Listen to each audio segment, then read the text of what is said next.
If not, so we Come on, can y'all get started. come on in, squeeze in over here. You don't want to be that color. You don't want to be by Kelly.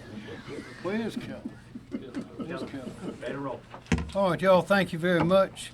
As you know, we have a storm coming. First thing I'd like to say is we are prepared. We've been through this so many times for hurricanes that the lines of communication are well known. The people know whom they're speaking with. Everybody's ready. Everybody knows to be alert.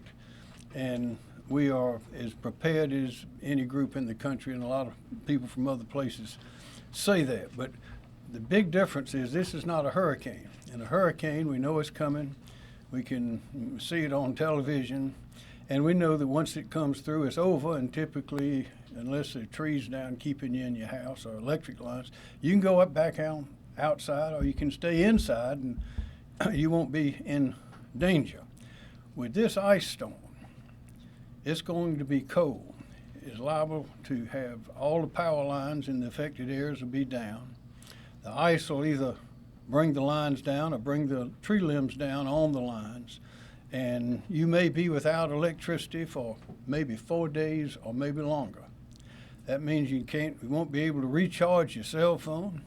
The utility, the refrigerator's gonna go out, not have any lights, likely won't have any heat.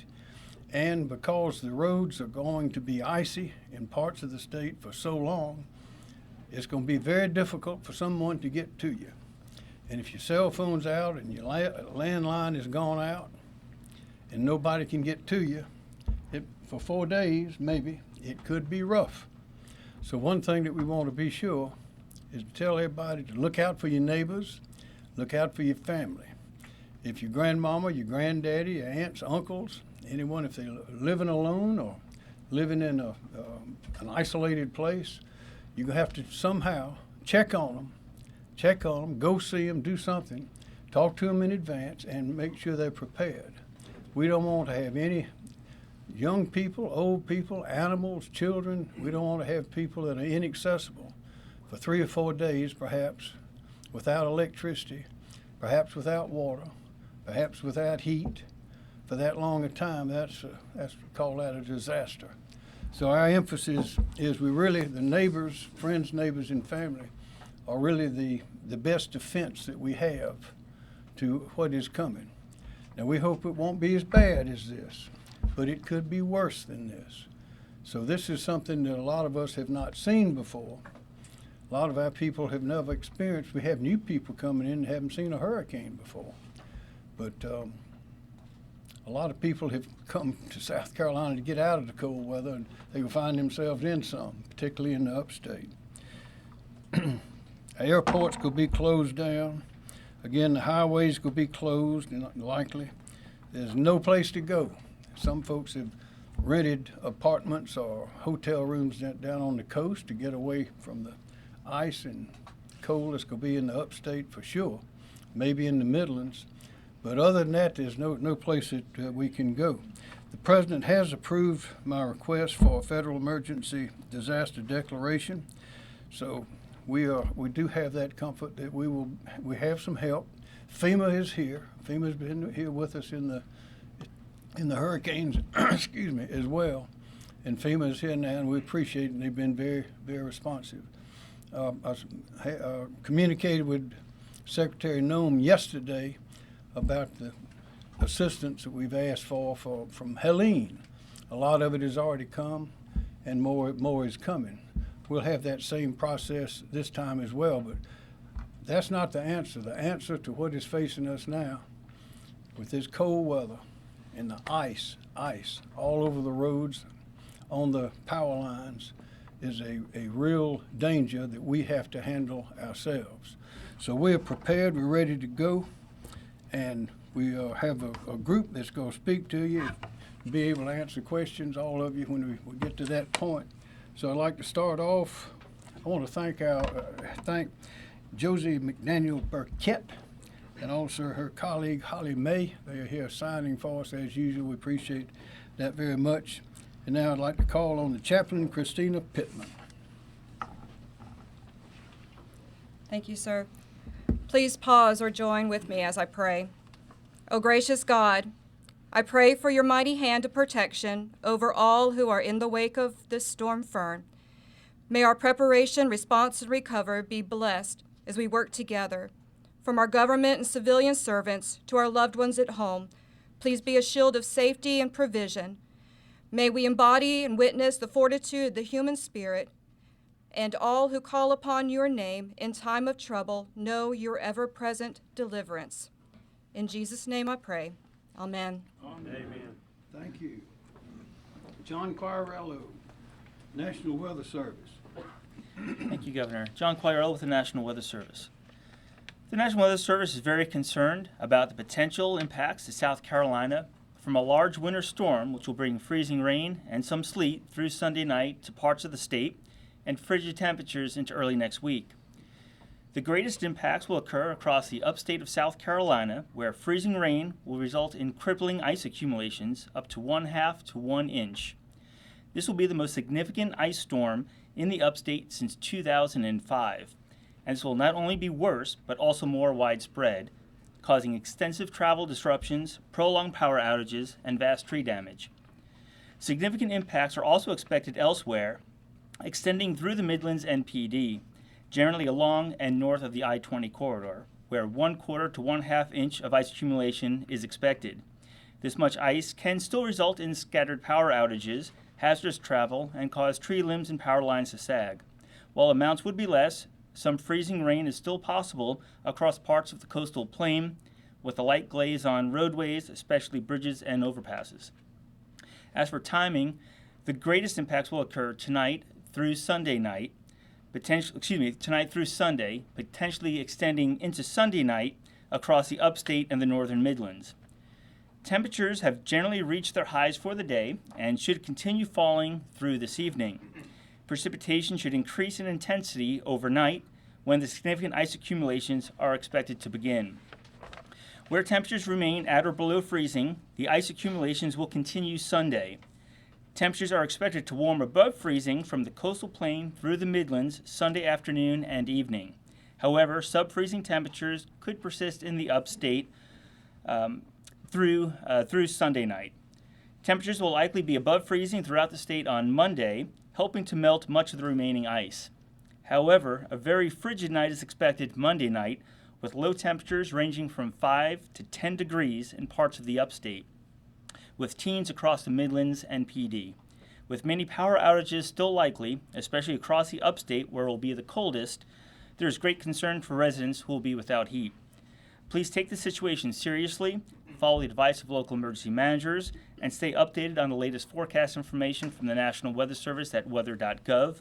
I also want to say, with many people expected to be without power, you might want to rely on NOAA Weather Radio, which actually has a backup feature by using batteries, so you still get weather information with NOAA Weather Radio. Thank you very much. With what radio? NOAA Weather Radio, sir. It's a network of radios the Weather Service has to provide hazardous weather information 24 hours a day. You could use it in remote locations, battery backup, so when we do lose power, like in this event, you can still be updated all the time. Excellent. Thank you, John. Sir. Director Kim Stenson, Emergency Management Division. Thank you, sir. As the governor said, Kim Stenson, State Emergency Management. Ice storms and severe cold impacts aren't really theoretical to South Carolina. John's already mentioned some of that. We had an ice storm in 2014. It was widespread rain and snow and caused significant damage across much of the state. And it led to hundreds and thousands of power outages and major economic losses, including property damage and infrastructure impacts across multiple counties. And at the time, the 2014 ice storm was the largest disaster in South Carolina since Hurricane Hugo. So it's important for all of us to have emergency plans in place for whatever disaster situation we might find ourselves in. And in this situation is no different. We all need to be our own emergency managers. The window to get ready for winter weather is closing fast. Making sure your home and family are prepared for extreme cold, poor road conditions, and the potential for extended power outages by having enough bottled water and non-perishable food to sustain each family member for 3 days, having a weather radio, a flashlight, extra batteries and chargers, monitoring local National Weather Service forecasts and pay attention to alerts for winter storm watches, warnings, and advisories, following trusted, verified sources for the latest news. Insulating pipes, exposed pipes especially, to help prevent freezing and bursting. If temperatures drop significantly, letting faucets drip a little overnight can help reduce the freezing risk. And certainly ensuring alternate heating sources are working, and always using heating equipment outdoors, properly vented to avoid carbon monoxide poisoning. Charging electric devices and cell phones ahead of any weather impact. And certainly, you already mentioned, the governor did, check on your neighbors, especially the elderly and those with mobility challenges. Bringing pets indoors when possible, and make sure they have access to water and shelter. And finally, avoid travel once precipitation begins. To help with planning, we encourage everybody to visit our website at scemd.org, which has a wealth of information for individuals, families, and businesses in preparing for a winter weather situation, including a winter weather guide. And also, we have the South Carolina Emergency Manager app to help families create emergency plans, manage their supplies, find shelters, and stay connected. And it's available free at the app stores. From an operational perspective, here at the State Emergency Operations Center, we're taking several actions. One is we've been activated and will be operational to coordinate the state response to this event throughout the duration. We are deploying several state emergency management personnel to counties as liaisons to provide information and assist local emergency managers. Our logistics system has been activated to assist local authorities, and that system has been validated extensively over the past several years. Currently, we are coordinating requests ranging from generators to food and water. And starting tomorrow, Sunday, South Carolina residents with questions about winter weather can call the state's toll-free winter weather hotline at 1-866-246-0133. That's 1-866-246-0133. And operators with that system will be available 24/7 to provide information to the state's response and safety precautions. The governor also already mentioned that we've received a South Carolina federal emergency declaration that allows us to request federal assistance, primarily personnel and equipment at this point. No monetary piece of it right now, but that may come later.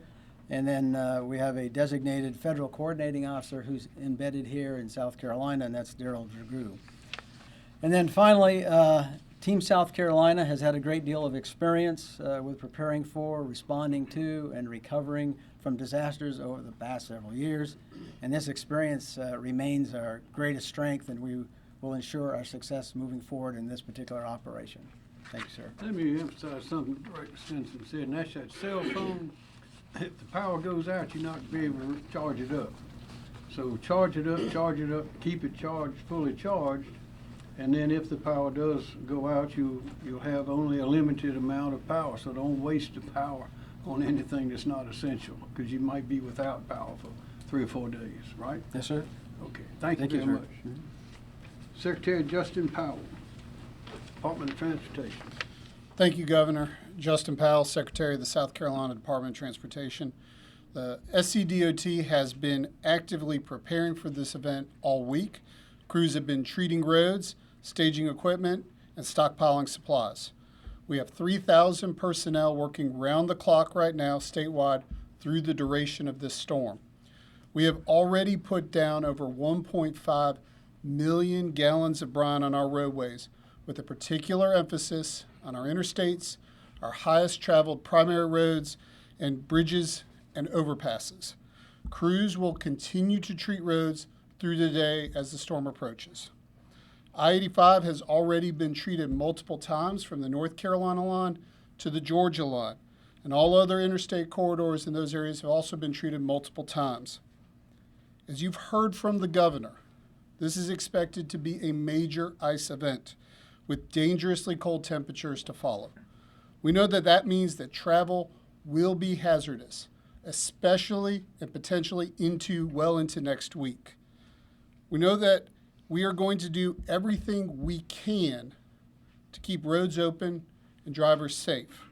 but we need your help. Please prepare now for the possibility that you will not be able to leave your home for several days, and to be patient while our crews are working to reopen roads and clear debris from our roadways following the impacts of this storm.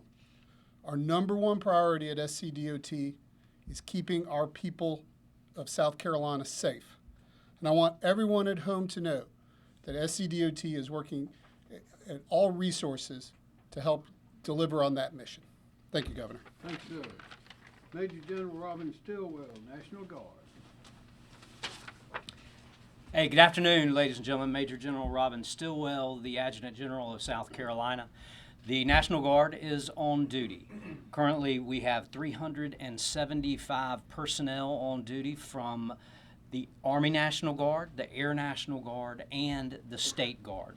We currently have manned, as of 0700 this morning, 14 vehicle recovery teams along roadways in South Carolina designated by the Highway Patrol. We also have called up and have on station additional general purpose troops in the counties that we anticipate will be affected.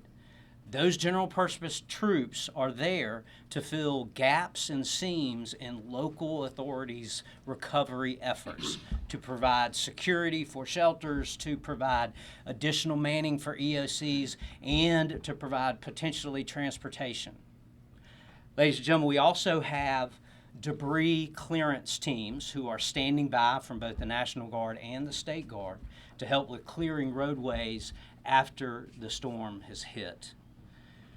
Ladies and gentlemen, one of the main concerns that we have in this storm is transportation of citizens for medical attention or to shelters after the storm. Ladies and gentlemen, if you are not ready for power outages or extreme cold, then please relocate or get to a shelter today. Today is easy. The roadways are clear. We can get you from your location to a shelter or to a safe space.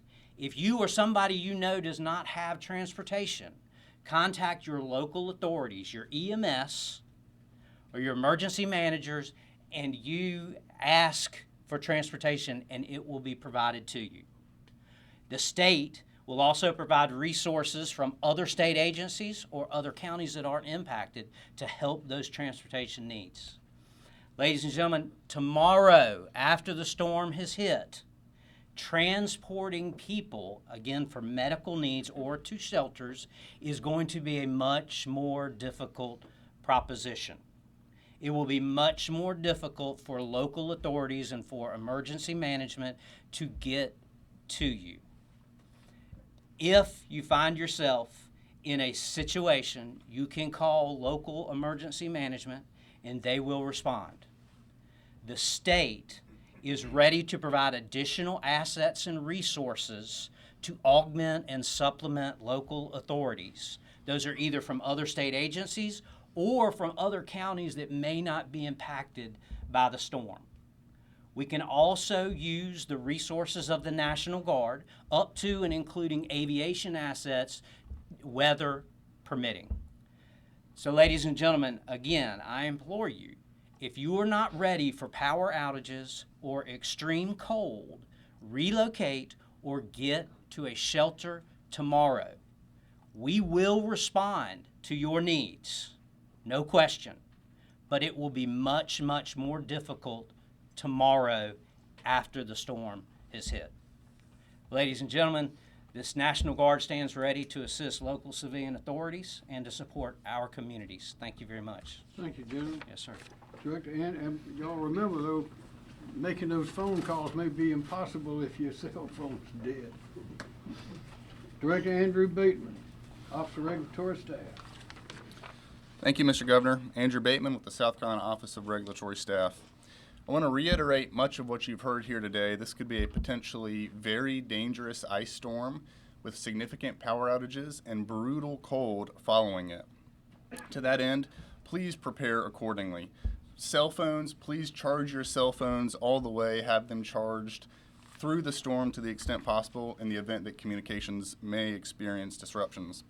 Similarly, water and wastewater utilities could experience disruptions. You may want to fill jugs of water to the extent you need that at some point in time during the storm. I believe Kim Stinson mentioned earlier you may even want to have a slow drip on your faucet to help prevent your pipes from freezing. Make sure you have access to a heat source that you know how to safely and appropriately use. Again, this could be a very dangerous and long-lived ice storm. There may be significant power outages and limited ability to move from where you are once the storm hits. Please prepare accordingly and be safe. With that, I'd like to call up a few folks from utilities. Mr. Keller-Kassam. Keller-Kassam, Dominion Energy, South Carolina. This storm is different. Back in 2014, we had Winter Storm Pax. That's the last time we faced ice in South Carolina. And it started in Aiken County. And where did it end up going? Dorchester and Colleton County. Every storm is going to be different. So if you live from Four Hole Swamp to Sassafras Mountain, you better be prepared for everything that the governor and General Stilwell have been talking about up to this particular point, because ice is the most unpredictable of all the elements when it comes to storms. So what have we been doing? Well, first of all, nobody talks about this storm, and the difference is it's going to be extremely cold after this storm. With ice storms that we've had before, the temperature warms up in South Carolina. That will not be the case over the next 10 days. So from a generation standpoint, we checked all the heat tracing on our generation units, because you've got to be able to generate electricity. And so heat tracing are these wires that provide thermal protection for all of the instrumentation we have at our plants. In addition to that, we put up wind blockage so you can't have the wind coming off those rivers that would increase the cold and the chill within those units. So that's for our coal plants, and then our natural gas plants, our combined cycle gas plants, as well as our gas peakers that'll have to come on. People ask about solar. We have 1,100 megawatts of solar on our system. I checked before I came over here. It was producing 200 megawatts with the cloud cover. Not a whole lot. When we hit our peaks over the next 10 days, I promise you it'll be producing 0. I was in system control yesterday with one of our senior controllers, Jim Moore, and he was already conserving water in the reservoirs that we have at Parr, Lake Monticello, as well as Lake Murray, so that we can use that instantaneous water to make up for that non-dispatchable resource that we have interconnected into our system. In addition to that, we've got a 45-day supply of coal inventory that's been built up at our coal-fired plants. So at Cope and Orangeburg, at Williams and Berkeley County, as well as Wateree and Lower Richland, they're ready with that supply, and it's good to go look at that fuel and know it's already there. As far as transmission and distribution, tomorrow morning, in the wee hours of the morning, we will initiate Operation Rolling Restoration.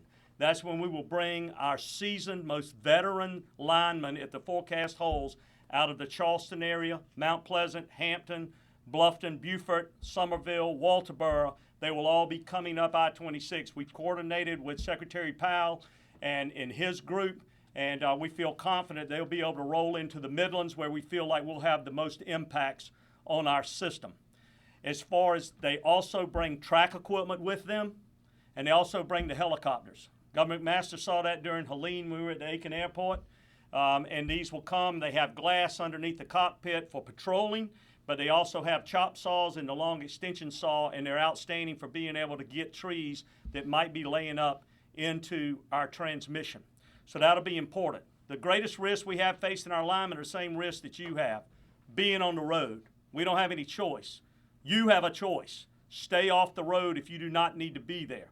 The second thing is fallen trees. Stay out from underneath tree branches. If you have a small limb that breaks and comes down from 40 feet, the velocity of it will make it feel 20 times heavier than what it is actually. So stay from underneath that as well. Beyond that, I will say use our company app. Everybody's talking about cell phones and cell phone use. Well, a lot of times you feel like you got to call into the call center and stay on the phone until you get somebody. Download the Dominion Energy app, and all you'll have to do through facial recognition is just tap a button and it'll tell you my power is out. That's quick. It doesn't use up your telephone battery. And then we'll give you an estimated time of restoration on when we think you'll be back on, when we can, on a county-by-county basis. You know, a lot of you ask all the time, well, when did y'all start preparing for this? I'll tell you, 11 days ago was the first call I made to Executive Director Bateman. And we talk on a 10-day roll for what forecasts are going to be. and I appreciate all of his coordination in regard to that with mutual assistance and updating him. No sooner had I talked to him than I got a call from Secretary Powell talking about coordination, talking about roads, talking about where to push the debris. And the Department of Transportation in South Carolina got a national award last year for just simply pushing the debris. People don't think about this, away from the side of the road from the power lines. So just something along those lines.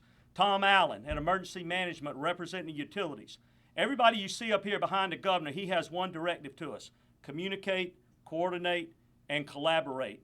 And through all of Team South Carolina, we will do that. This will be a difficult time for South Carolina, but Team South Carolina always comes through, and we will again. So you should be concerned, but you need to take your fear and your anxiety and turn it in the opportunity to prove who is my neighbor and serve those who are most vulnerable during this time. May God bless you and keep you safe. Thank you. Mr. Tim Pearson with Duke.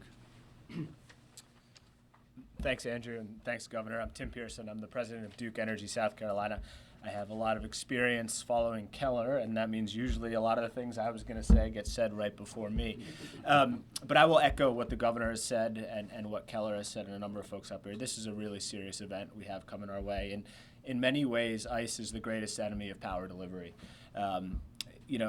We have lots of different types of events that cause trees to fall down and trees fall on power lines. The added layer here with ice is that it can accumulate on the power lines and they will fall into their own weight. So we are expecting a lot of power outages, over the days to come. And I echo everybody's sentiment that be safe, stay inside. If you see a down power line, don't go anywhere near it. But what I'd also like to make sure everyone understands is that we're ready for this at Duke Energy. At the moment, we have 18,000 line workers and vegetation management folk prepared to execute on recovery as soon as the event is over. They come from 27 states and Canada. We have them staged all across our system. We have them throughout South Carolina, and they're ready. As soon as we know where the greatest areas of damage and where they can do the best work the fastest, they will be there. So again, stay safe. It's going to be cold. The power's going to go out, but we'll get it on as quickly as we can and as safely as we can. Thank you. Excellent. Yes, sir. Thank you, Tim. Mr. Jimmy Staton, Santee Cooper. Good afternoon. I'm Jimmy Staton, President and CEO of Santee Cooper. I want to echo everything that Keller and Tim just talked about. I don't want to replicate what they've said. Santee Cooper is ready. However, we are prepared. Most of our residential and commercial customers are in Horry, Georgetown, and Berkeley County, which does not appear to be as affected as the Midlands and the upstate of South Carolina will be. So we hope that stays true for our residential and commercial customers, but hope is not a plan. And so with our plan, we have over 190 resources in those three areas, throughout those three areas, ready to begin restoring service. More importantly, and what I think will continue to be more important, is if those areas are not as affected, we will release those folks to help out elsewhere in the state. Santee Cooper also operates a vast transmission network. That is our largest concern about this particular storm. As Tim said, ice is the worst thing for transmission lines. So we are concerned about that. We've reached outside the state to bring in additional resources, combine that with our team. We have over 175 folks spread throughout the state ready to begin restoring service, including helicopters with saws, tree crews, line crews. We are prepared, and we will continue to update everyone about how the transmission lines are affected. And then we've talked about this. This is going to be incredibly cold, coming right on the heels of this. Santee Cooper's fleet of generation is up and running, ready to serve. We have every unit operating. Like Keller said, we've done all of the cold weather preparation. We've done all of our cold weather inspections, and they are ready to operate so that when there are outages and we restore those outages, we will be able to serve people immediately. And so again, I just ask everyone to stay safe.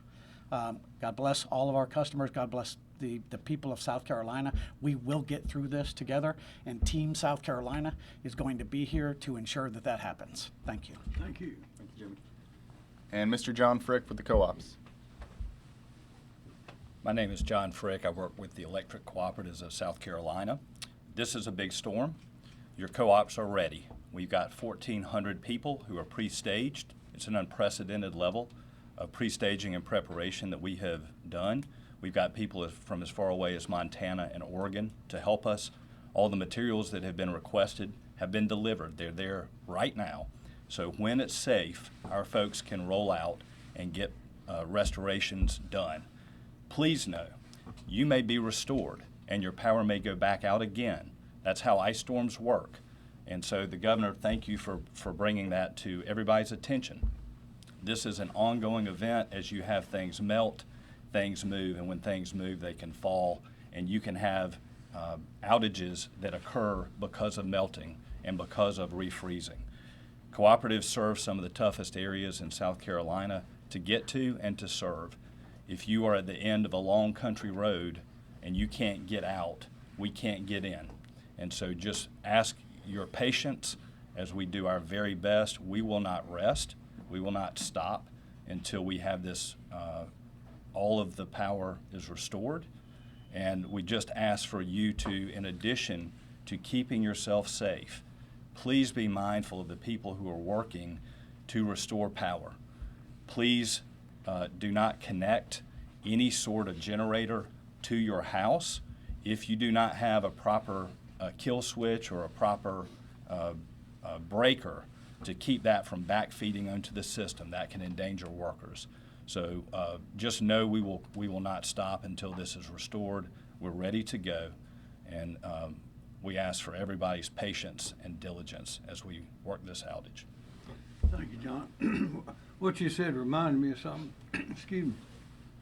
If you live out in the country and there's somebody's grandmama's down at the end of that long road and nobody can get there, put on your boots and take your dog and just walk on down there, knock on the door and see how she's doing.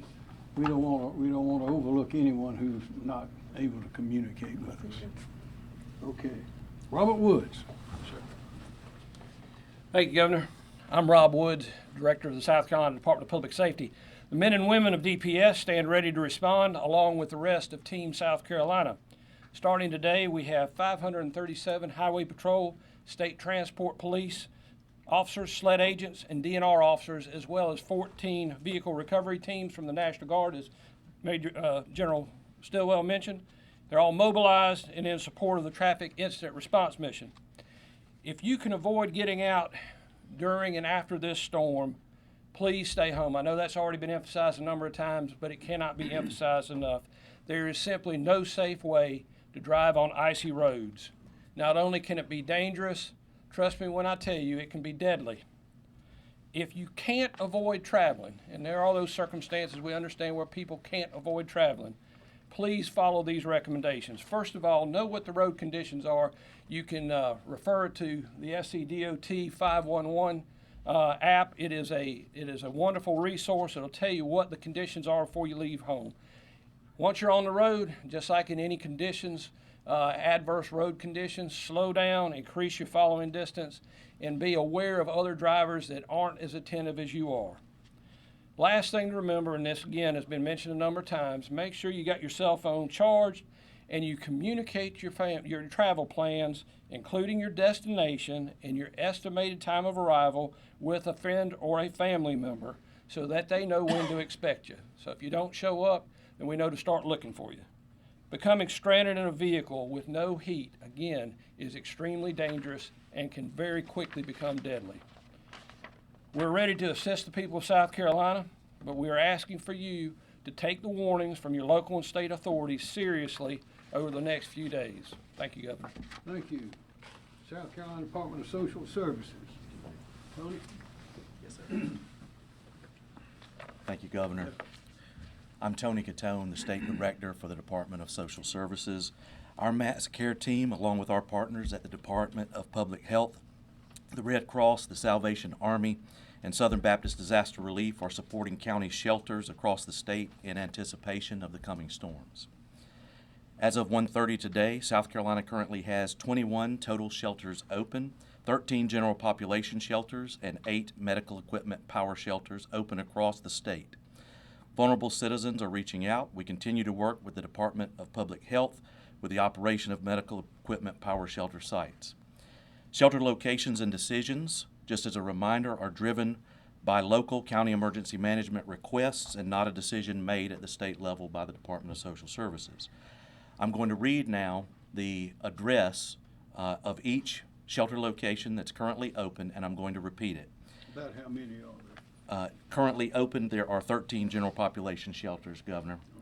Anderson County, the Civic Center of Anderson, 3027 Martin Luther King Jr. Boulevard in Anderson. Once again, that's at the Civic Center of Anderson, 3027 Martin Luther King Jr. Boulevard in Anderson. Cherokee, Kirby Memorial Baptist Church, that's 512 Chandler Street in Gaffney. Once again, Kirby Memorial Baptist Church, 512 Chandler Street in Gaffney. Another one in Cherokee, Hopewell Baptist Church, 511 Old Chester Road in Blacksburg. That's Hopewell Baptist Church, 511 Old Chester Road in Blacksburg. Chester, Chester Middle School, 1014 McCandless Road in Chester. That's Chester Middle School, 1014 McCandless Road in Chester. Second one in Chester, Great Falls War Memorial Building, 401 Dearborn Stephen, Great Falls. Great Falls War Memorial Building, 401 Dearborn Street, Great Falls. Greenville, Hillcrest High School, 3665 South Industrial Drive in Simpsonville. Hillcrest High School, 3665 South Industrial Drive in Simpsonville. Lawrence, Lawrence County Ag Center, 137 Fairgrounds Road in Lawrence. That's Lawrence County Ag Center, 137 Fairgrounds Road in Lawrence. Newberry, Gallman Elementary School, 255 State Road S36-400 in Newberry. Gallman Elementary School, 255 State Road S36-400 in Newberry. The first one in Spartanburg, Campobello Shelter, 255 South Main Street in Campobello. That's the Campobello Shelter, 255 South Main Street in Campobello. Second one in Spartanburg, High Point Academy, 6655 Pottery Road in the city of Spartanburg. That's High Point Academy, 6655 Pottery Road in the city of Spartanburg.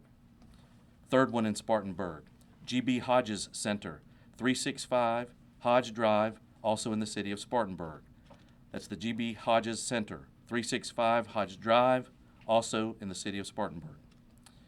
Fourth one in Spartanburg, Spartanburg Memorial Auditorium, 385 North Church Street in the city of Spartanburg. That's Spartanburg Memorial Auditorium, 385 North Church Street in the city of Spartanburg. Fifth one in Spartanburg, Benjamin E. Mays Center, 850 Sunny Acres Road in Pacolet. Once again, that's the Benjamin E. Mays Center, 850 Sunny Acres Road in Pacolet.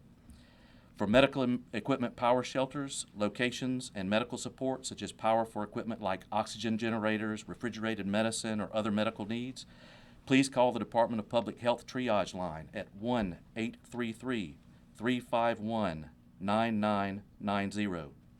Once again, 1-833-351-9990. They'll direct you from there. There are additional general population shelters planning to be open later this evening. Those addresses will be listed on the EMD website when they are available. Standby locations will be opened as counties make decisions and inform our team that they're ready to receive clients.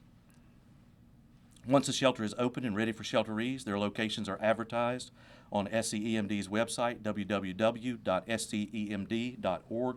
under the Emergency Shelters tab.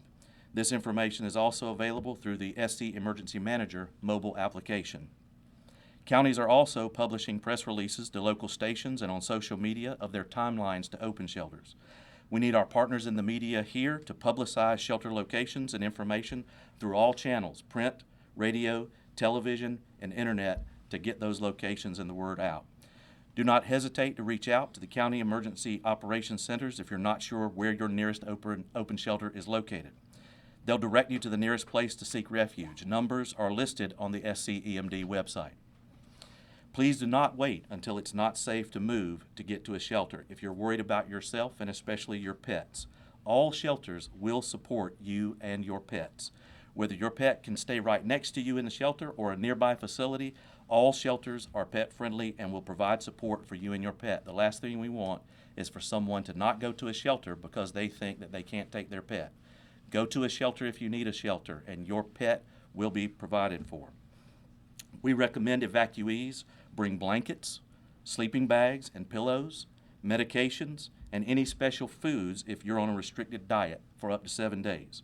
We have partners supplying food and water for all operating shelters. Shelter information can be found once again at scemd.org. Shelter staff are available to assist with coordinating accommodations and support for persons with functional and access needs. As I said earlier, all locations that we support are pet friendly. So people should not have a concern if they show up to a shelter with a pet. It's preferred that people bring their own pet supplies, but if they cannot, our team will help connect them with local resources. Please do not wait until it's too cold for you or your pet, because at that point it's already impacting your pet, likely more. For pets, we'd like for you to please try to bring leashes, food, and comfort items to help keep your animal calm. Food is the most important because, as we all know, pets don't like having to change foods or their diet, even briefly. We can find resources, but bringing your own will always help most. Team South Carolina is ready. Take good care of yourselves. Thank you. I appreciate you repeating those numbers. and Yes, sir, Governor. addresses. Thank you. Okay, Fire Marshal Jonathan Jones. Good afternoon. I think as you've heard, a common theme today has been preparedness. And as part of your emergency preparations, I want to encourage you to check your smoke alarms prior to power outages. If power does go out and you choose to use a generator, I want to encourage you to never run a generator indoors. Always run a generator outdoors and make sure that it is at least 20 feet away from doors, windows, and other ventilation openings. Never use a generator in an attached garage. Before refueling a generator, make sure you shut it down and allow it to cool. If you are using a portable generator, you want to make sure you have either battery backup or battery operated carbon monoxide alarms in your home. And make sure that you never overload a generator. I want you to make sure that you take precautions as part of your preparedness, and that especially is when it comes to using alternative heating sources. If you have a fireplace, you want to make sure that you have a good supply of dry seasoned wood, and place any of your ashes in a metal container before placing outside to cool and dispose of. Keep fire extinguishers on hand and make sure your family knows how to use them. Properly vent fuel-fired heaters, such as propane or kerosene heaters, to prevent carbon monoxide poisoning. And remember that space heaters need space. Keep space heaters at least 3 feet away from anything that can burn or catch fire. If the lights do go out, I encourage you to use battery-operated flashlights instead of candles. But if you do use candles, please make sure that you place them on a sturdy candle holder and on a flat surface, and keep them away from anything that can burn. Don't leave candles burning overnight when you go to bed, and make sure that when you go to bed that you close before you doze. Close the bedroom door before you close to help retain heat in the room that you're sleeping in, as well as it will compartmentalize a fire should one occur. I want to encourage you to, of course, go to EMD's website, but also the Department of Labor Licensing and Regulation also has an emergency landing page at llr.sc.gov/emergency. You can also find citizen safety guides at firesafe.sc.gov. And the South Carolina State Fire stands ready to support local authorities with any of their needs through the South Carolina Firefighter Mobilization Program, through the Emergency Response Task Force, and through any kind of incident support needed by local jurisdictions. Thank you. Thank you. We've tried to answer all the questions anyone listening might have, or listening or watching. But if anyone has a question, we'd be glad to answer it for you. Hearing none, thank you very much.